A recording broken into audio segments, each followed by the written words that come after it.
Okay, so this is going to be I'll try to be short and brief with this, but in actual fact, it's going to take a little bit of time, maybe 10 to 20 minutes. But I want to experiment with textures now. Now that I've got a basic lighting setup in place. So again, I can check out my lighting by turning on IPR.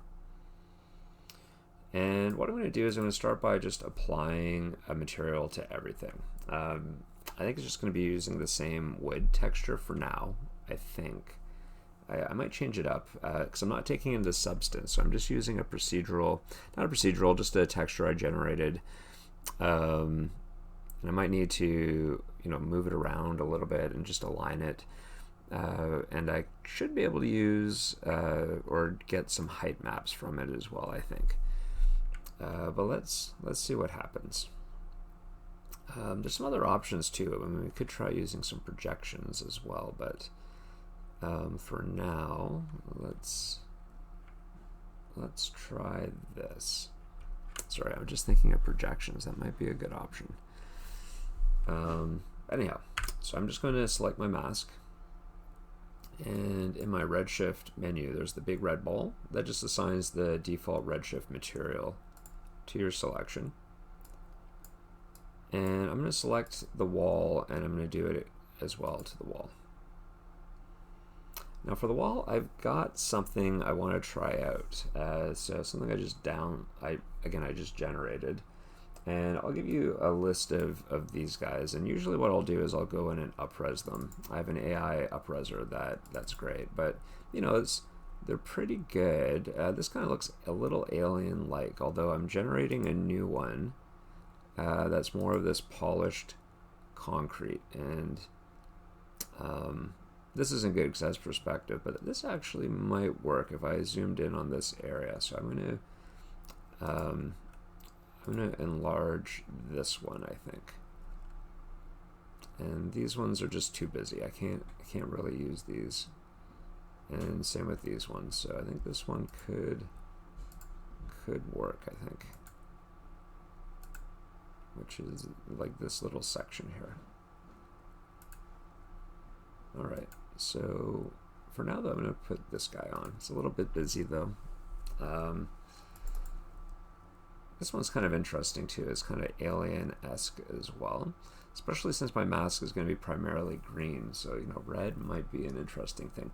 The problem, though, is that there's a lot of really extreme lighting on this, right? There's highs and lows, and I'm not really using displacement, so it might look a little bit weird if I go with this, right? Usually you want something a bit more neutral, at least for larger shapes.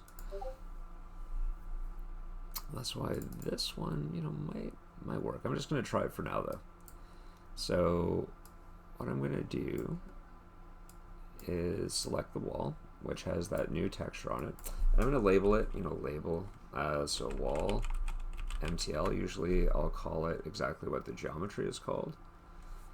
And then everything's on the mask here. So I just have to select any one of these pieces of geometry. And I'm just going to call it mask base MTL because I'm going to duplicate it out and get my different colors and things like that.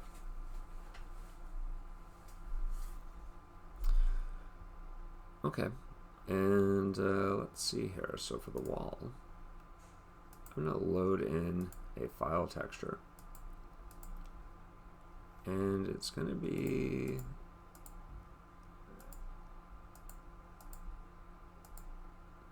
the one I just created, this one.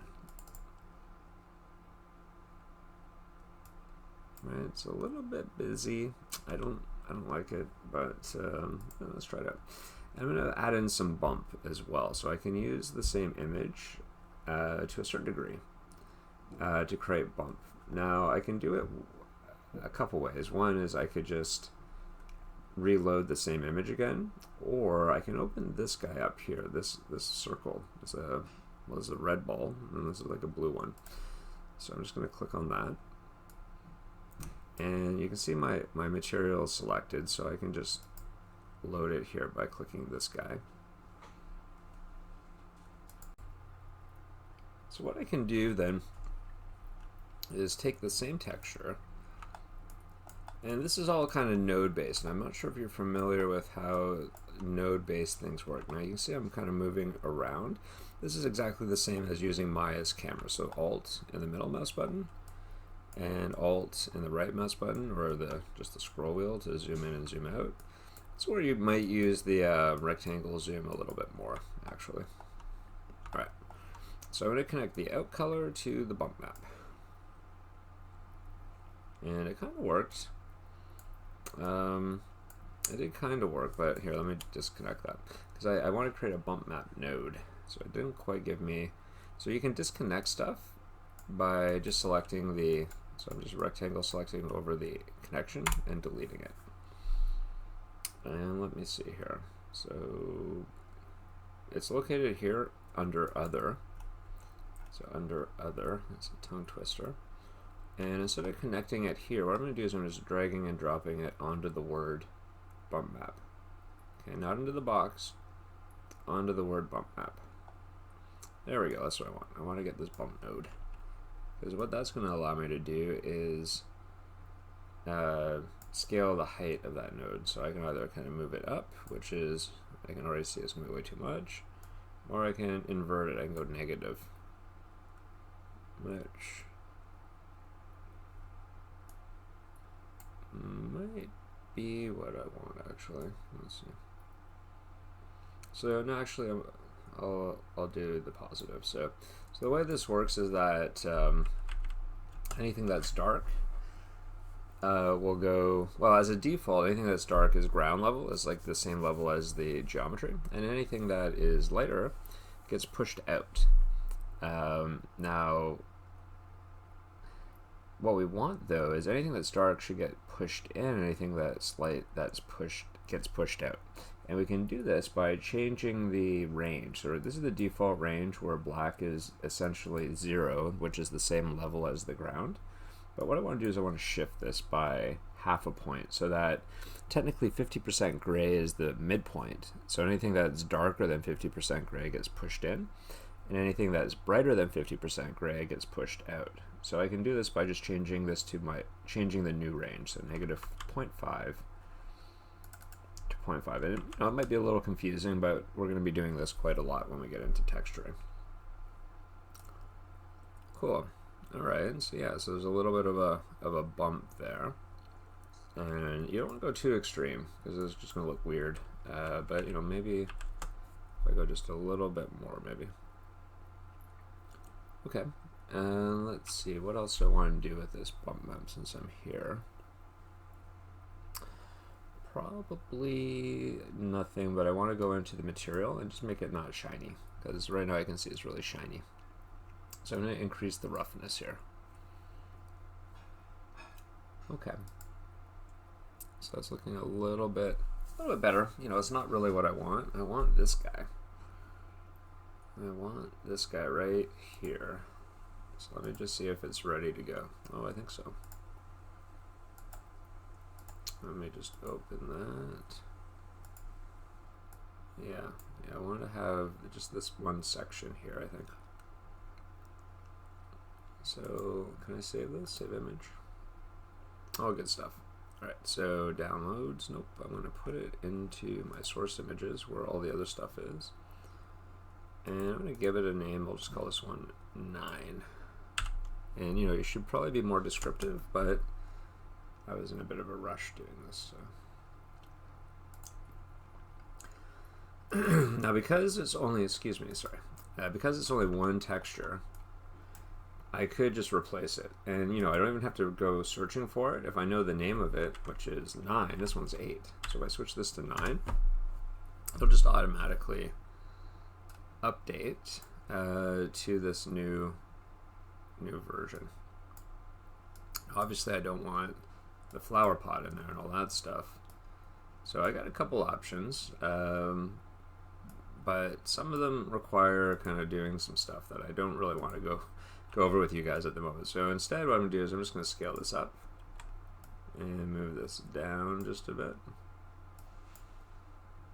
just so that this is a little bit more over this guy right here. Alright, that looks not too bad. Yeah, I can see the bumps there too, which is kind of cool. Now, because this is fairly grayscale, I could actually use some displacement map where it's actually physically moving the geometry around. Yeah, because this bump, it's not bad. It's a little bit too much though. A little bit too much. So what I'm going to do is, yeah, that's a bit much. So I'm just going to go into my bump node again, right? Save network. And I'm just going to reduce this down. So let's go 0.05. Because it was just a little bit too much. I think that's going to be better.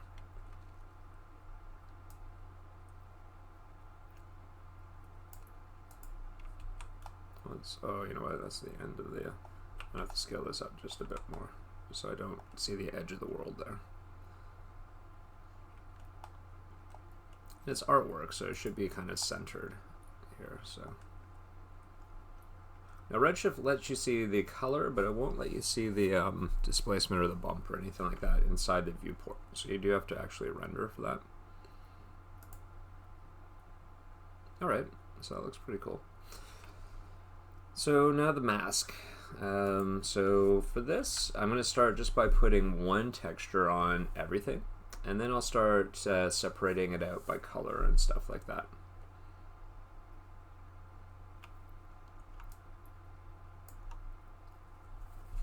I want to add a little bit of an angle this time because this mask is so wide. I don't want to just go straight on with this. I'm just going to go a little bit angled. You know what? I might throw a bit of a displacement on, but that might be for another video. It doesn't quite look centered though. So let me just move this. Oh, not move you. Move you. Move the wall over just a bit.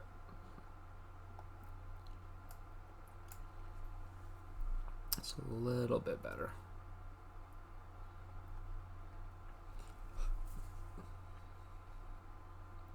A little bit better. All right, so now I want to put on some kind of texture on this guy.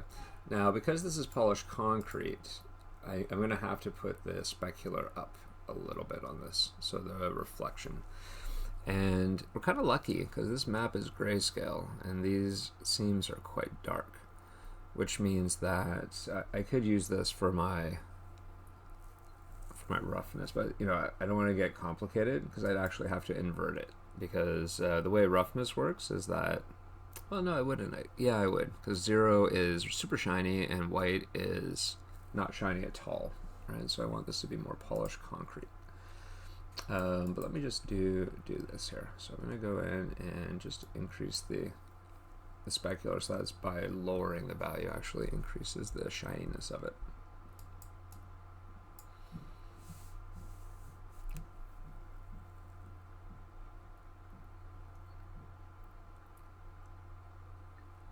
Yeah, it's just a little bit, still a little bit too bumpy, but I can't really tell until I do a render, really.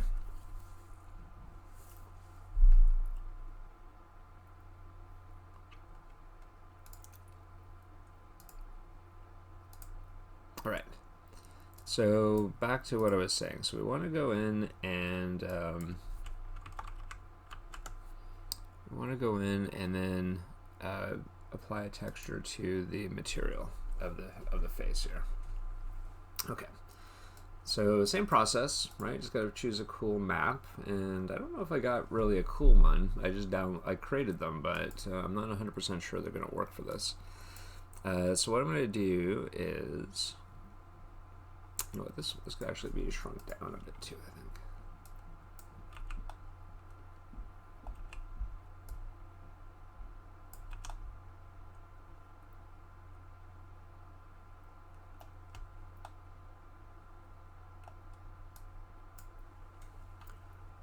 Oops.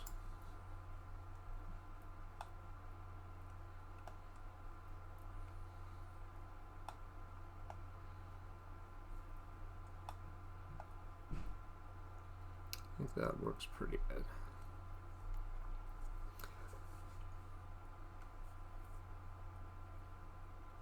All right, so I'm going to save. Always save when you do stuff you don't want to do again. So something I live by. And let's go into the next material. So I'm going to select this guy, and again I'm going to go over here and I'm going to click on this. So this is the mask base. So if I select the object and click this, it'll just automatically load the associated materials. And I want to load in a texture. So same thing, I'm just going to load it into the color. Now it's going to be a little bit extreme, but let's see what happens. So I'm going to grab a file. And let's see here. So these are all a little bit different. So it might be one of these wood grains maybe, or something that's kind of alien-like, right? I'm going to start with this, and then I'm going to go over to the wood grains, I think.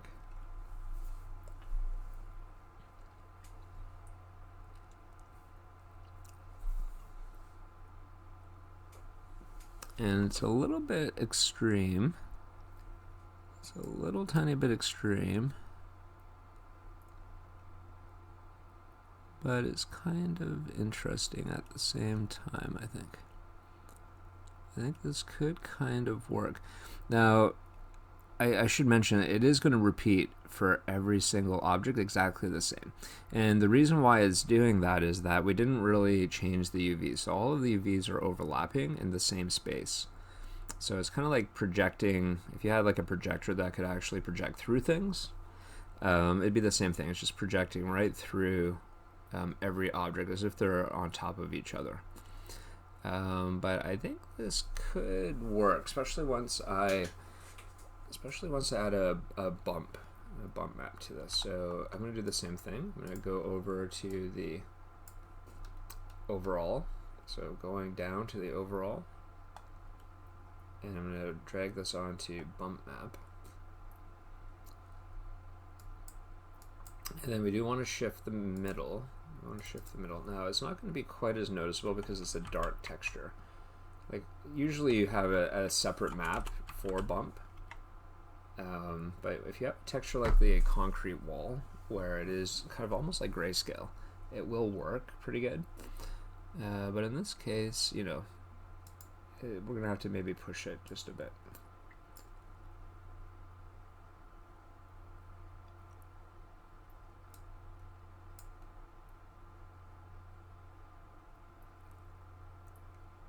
Let's see, I don't even know what's happening there.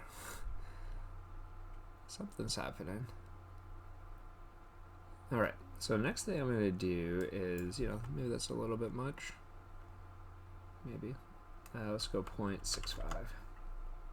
I'm going to go back over here, and I'm going to change the material so it's not so shiny. So back up to reflection, and I'm just going to start increasing the roughness here.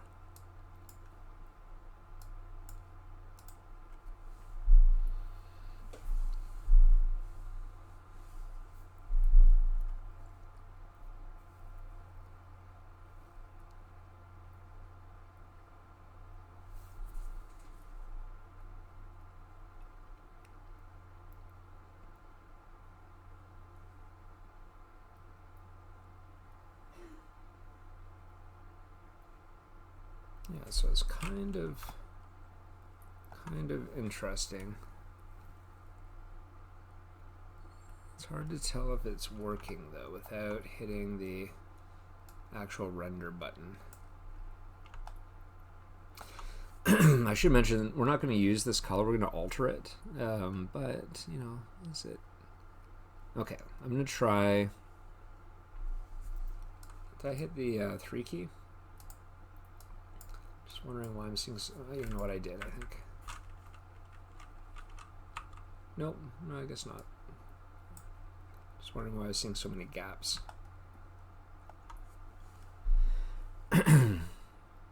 Okay. Sorry. So I'm just kind of studying what I'm getting, and you know, it's actually better than I thought. It's not quite usable, but what I can do now is I can change this out. So instead of just putting different numbers, I am going to just check to see what I've got here. Like this one looks like it could work a little bit better.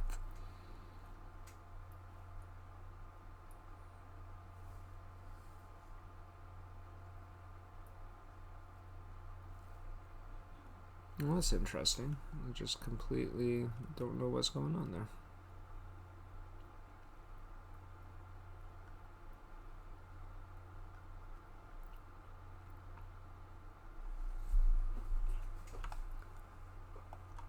It's interesting that some of these are still dark. And I don't know why.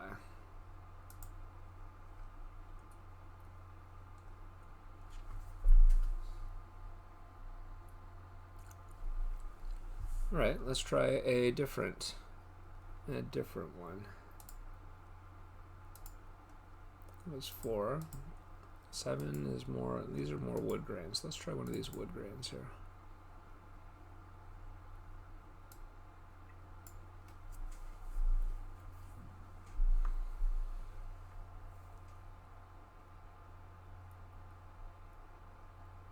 It's kind of working. You know what, this one's kind of working. I'm going to go with the wood grain.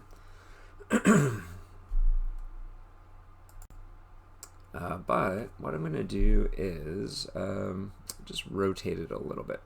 Now, where you load in the texture here, there's 2 nodes. There's the file texture node, which is what I just loaded in, and this is where we would change the color. And then there's also the placement node. Now, the placement node allows me to do a bunch of things, such as rotating the frame. So if I want to rotate that, say 90 degrees, which I think I do, it's going to give me something a little bit more along the shape of the objects. I think that's probably going to be better. I can also change the size of the object, because, you know, this is actually really tiny. So maybe I need it to be a little bit bigger. So I can change how many times it repeats over U and V. Now, usually I don't, it's been a long time actually since I've modified this. Let's see what happens. So if I go half this size, it should be twice as big. Yeah, it kind of works. It's actually, it was better before though. Let's see. So I'm just going to keep it like this. All right. So that's kind of cool. I am going to reduce the bump though, because this texture actually has a fairly contrasty, a fair amount of contrast. So I'm going to go back over to my bump node. Now remember, you can just go to it by clicking on it here.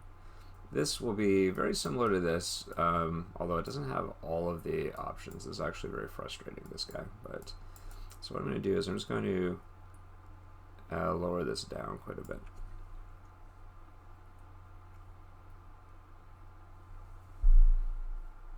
To something, you know, maybe like 0.1 or 0.05.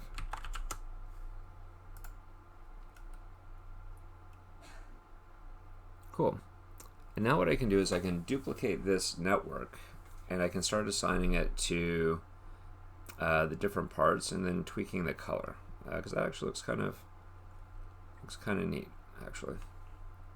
All right. So how do we do that? And you know, this is very contrasty, so I wouldn't mind it being a little bit more like painted wood or something like that, not just wood. So I'm going to select this, and I want to duplicate. Now you could just duplicate it, but if I do that, Control D, it actually breaks all of the connections, so that's not useful. So what I can do is I can just do a big rectangle select over that network, make sure you're getting everything, and we go up to Edit, Duplicate Special. Just kidding, not Duplicate Special. Duplicate Shading Networks right here. And this will actually, you know, it almost looks the same as before, but it actually keeps the networks intact, which is good. So now I can start creating different networks for different colors. Right, now I don't technically have to organize this, but I am going to. I don't know what's what though. This is the bump node. No, this is the material. So I'm going to give it a new name. So I'm going to call this one green. I'm just going to give it the name of the colors I need. So this one's going to be green. And I'm going to need a white and a yellow and a blue and a black. So I'm going to select this, and I can just hit the G key. Nothing else after everything's selected, so the G key. And that's going to redo my last command, which was duplicate shading networks. And if I hit the G key, like select this and hit the G key again, or again, right, I can get a whole bunch of different copies of this. So now I can go through and I can start labeling these. So I know I need like a yellow. I need a black.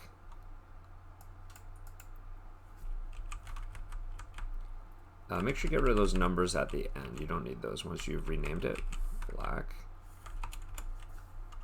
I think I need a white as well if I do those white stripes. It's not going to look quite as cool. So, and a bright green. We need a bright green.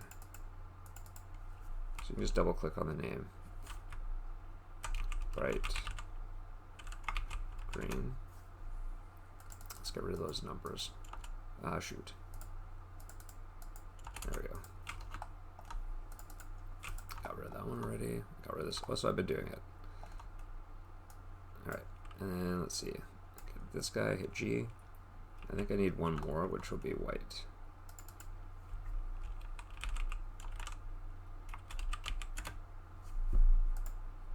Okay.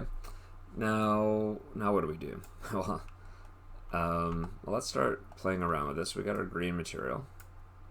How do I make it green? Right now it's this brown color. Well, first of all, let's assign it. So I'm going to put the green material on this guy right here. So it's going to go right here on this guy. All right, nothing's going to change because it's exactly the same material. But what I can do now, though, is I can go into the file texture. Now, I got to be careful because if I tweak this, it's going to affect the bump map. So what I might want to do is duplicate out the texture. And this is where it could get just a smidge confusing because if I want to change the size of stuff, yeah, if I want to change the size of stuff, it will require connecting this to the same placement node, which, and this, remember, this is where I increase or decrease the size. But for now, you know what, I'll just duplicate this. So Control D. I'm going to put this into the color. There we go.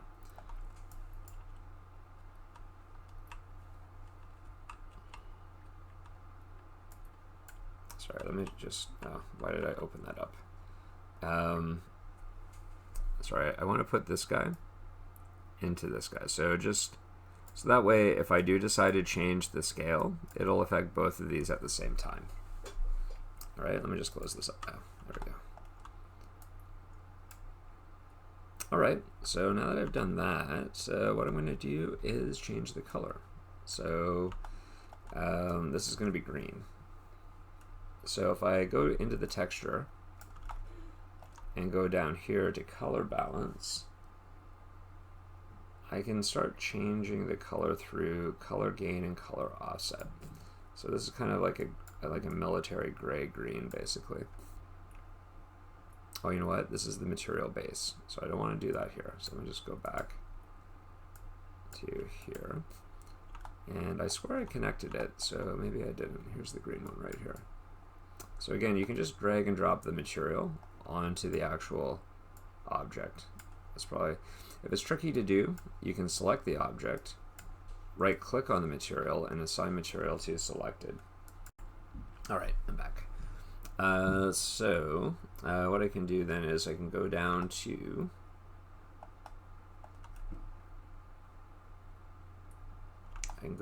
here to the texture, so the thing going in the color. There we are.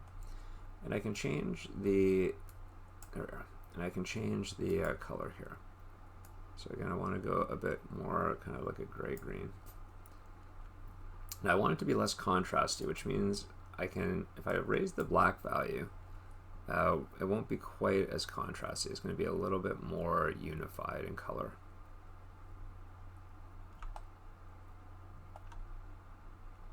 Which is okay. Let's see.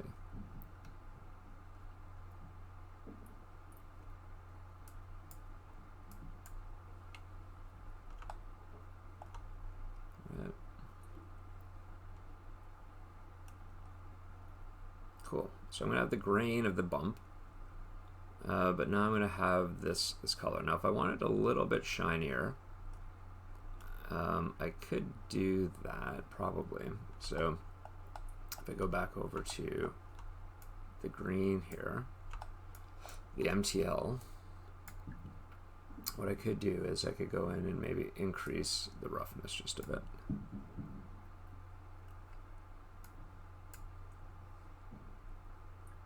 So now that it's not quite so contrasty, I can get away with it, I think.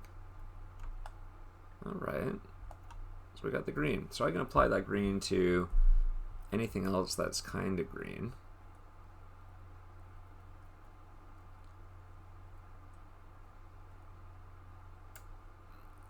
But that's working. It's working pretty good, I think. All right, so black. Let's do the black because I want to do the pupils and the inside of the mouth is black. White, actually there's a bunch of white stuff, not just that stripe. It's also this part of the eye and the teeth are also going to be white. So let's do that. Now, I know this is about half an hour in, so feel free to stop if you haven't already. Maybe you've already stopped. But I'm going to go through and just repeat the process until I have a completed model here. All right, so next one is going to be black. I think I'm going to do black next, which is down here. Here we are. So what I can do is I can either drag and drop it, or I can select the parts, so the inner mouth and this part of the eye here, and I can go in and right click on this guy and assign material to viewport selection. So that's going to assign it. Now nothing's going to change, but now if I want to speed up the render a bit, what I could do is I could click on this guy and it's just going to open a small render region. Right, so that way it doesn't have to render all this stuff, only this stuff here. So it'll be marginally faster. Okay, so back over to my black. There you are. My black material. We're going to make it pure black. And to do this is easy. Just drag that all the way down to 0. And I'm going to keep this one more matte, I think. Not quite as shiny. We could add a little tiny bit of shine to it. Now you can see that my bump has disappeared. Right? By doing this, my bump has basically disappeared. And, you know, maybe that's a good thing, maybe not. So what I need to do is the same thing. I should have probably done this originally when I duplicated things out, but I didn't. Luckily, it's a quick process. So I just have to duplicate this, connect this, and then I'm going to connect this into the color, right? So now, if I just make it darker, my bump is still going to be there. So I should still be able to see the grain and everything if it were to render properly. And then I could also, you know, increase the reflections just a bit. All right, that was fast. So what I'm going to do is the next one, which is bright green. It's not a lot of bright green. It's really just the pupils. So another place we can select things is right here in the outliner, if you know where what you're looking for. So pupils, so I can control select both of those, right click, and assign material to viewport selection. And then what I can do is same thing. So I can duplicate the texture, Control D, connect the out UV, and then connect this over to the diffuse color. All right, and now I can give this material a lime green color, which is going to be like super lime green. You can see what it's going to look like up here as well. There we go. All right, so now I've got that scary, a little bit scary green color there. All right, so that's kind of cool. All right, so next thing I'm going to do is connect the white. Let's connect the white for the teeth and then the scalia of the eyes, or the white part of the eyes. So where are you? Right here. All right, so same thing. I'm just going to duplicate this because, you know, having this here, which means I can then go in and tweak the textures a little bit per material if I wanted to get, you know, that specific.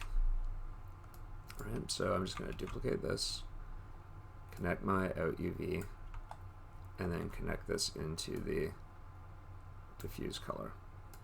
And this is going to be white, so I just have to bring this up so there's a bit more of this white color here. Maybe I'll make it a little bit of a gray white.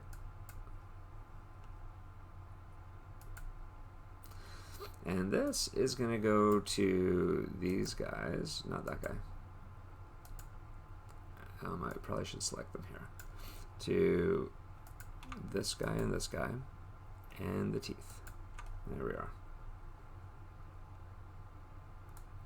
Assign material to selection. Now what else is green? I feel there's more things that are green here that I'm missing. So where's my Photoshop file? So this is green as well as the same green. So this and this.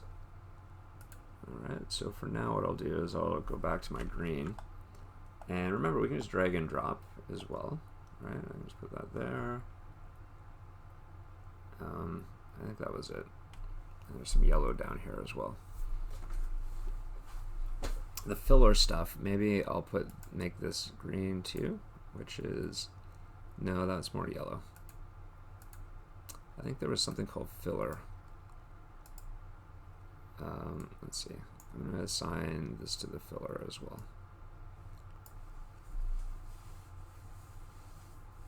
Cool. All right. Well, that's not too bad, since even though it's just a repeating texture over and over again. Okay, so what I'm going to do is do the yellow next, which is more of kind of an orangey yellow. So same thing, duplicate a texture, connect the out UVs, out color, and again I can make this yellow now. It's more of kind of like an orangey yellow.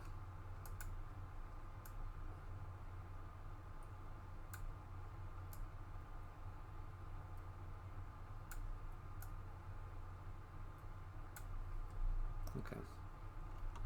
And that's going to go in a couple places here. It's going to go here. And let me see, where's my image? The nose and these little guys here. Yeah, all those guys. And there's some jaw bits that I have to be a little bit more specific with how those get connected. So these guys, the nose.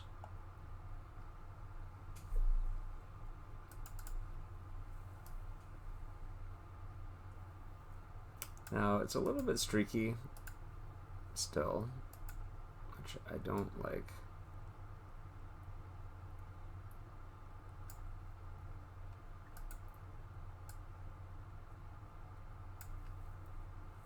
It's a little too yellow.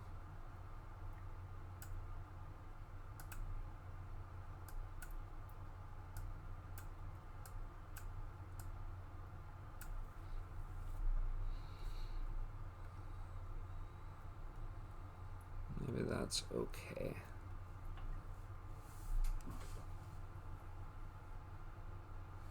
Yeah, that's okay. I mean, I could always break the texture as well and just put in a solid color if that works better. The bump's still there, so there'll still be some grain.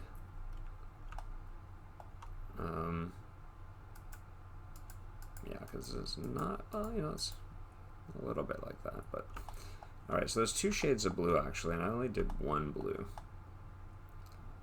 So where is my blue?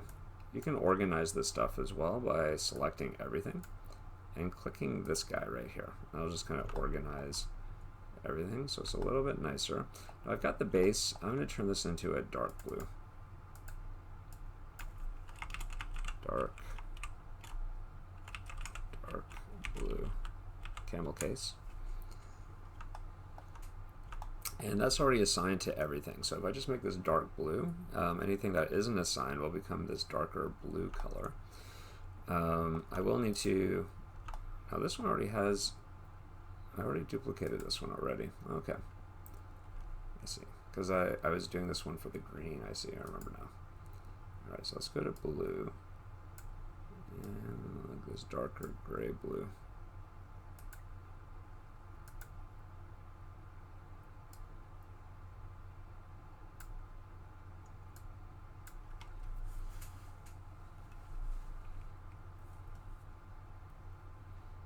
Cool.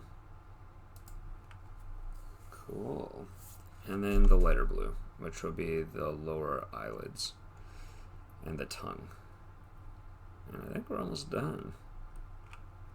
It's interesting. It's interesting. Maybe I need a slightly darker background, right, for that to pop a bit more. Anyhow, I'll have to do a little bit of soul searching, but let me just connect this last one, and I'll tinker around with it a bit more, but, you know, not really changing much from what we've discussed. Which green is this?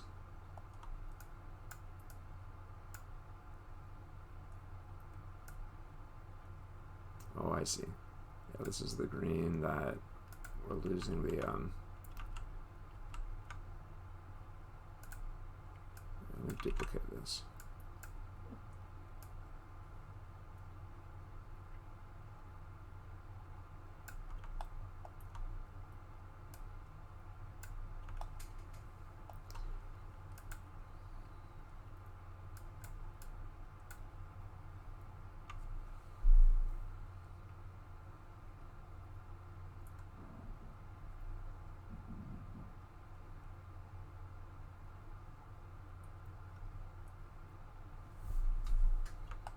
Yeah, you know what? I don't like this background after all, because these scenes are just too dark.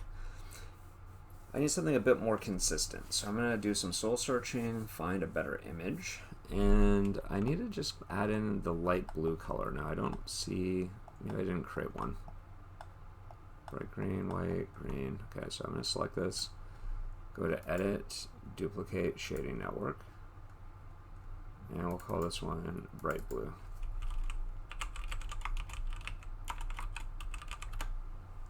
Okay, and bright blue means bright blue. Let's see, so, yeah, so let's go here. And I'm going to attach that to the under eyes.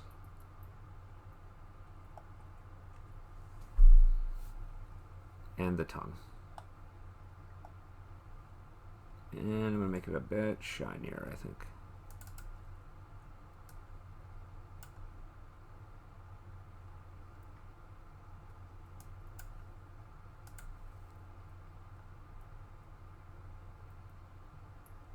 And the dark blue, I'm going to make that darker.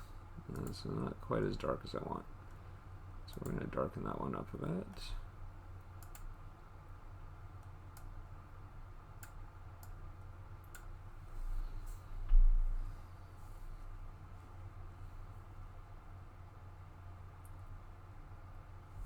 Cool.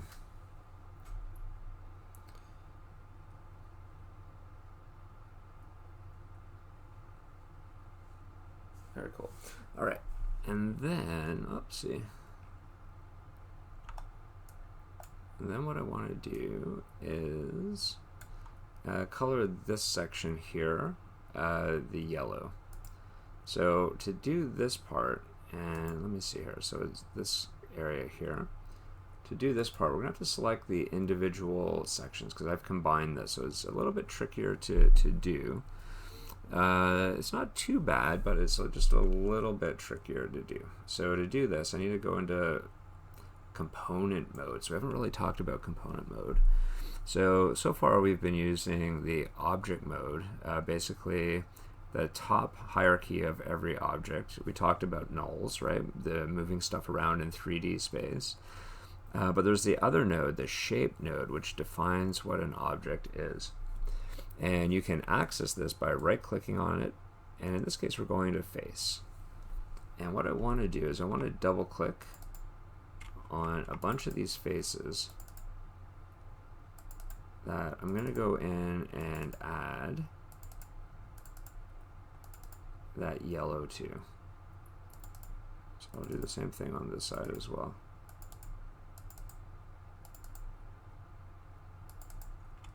Okay, and so this is now my viewport selection, which means if I go over to this guy, the blue ball, which is the hypershade, if I go over here, I can then right click on my yellow shader and assign material to viewport selection. There we go. Cool. It's getting there. Same with these guys, right? Like these guys, maybe I don't want these ones green. Maybe I want these guys to be a little bit darker blue. Now, if I want to do both at the same time, I could do this. I could turn on symmetry. So remember we were using W and the left mouse button to bring up this marking menu. Well, if I go up here to symmetry, I can turn it on. So before I turn it on, I just want to make sure I'm on the x-axis. So now what happens is when I double click on one side, so let me right click on this guy here. So if I double click on one side, it's going to select the other side as well. So if I do a rectangle select over just these faces, see, it's going to select those ones too. And what I want to do is assign the darker blue.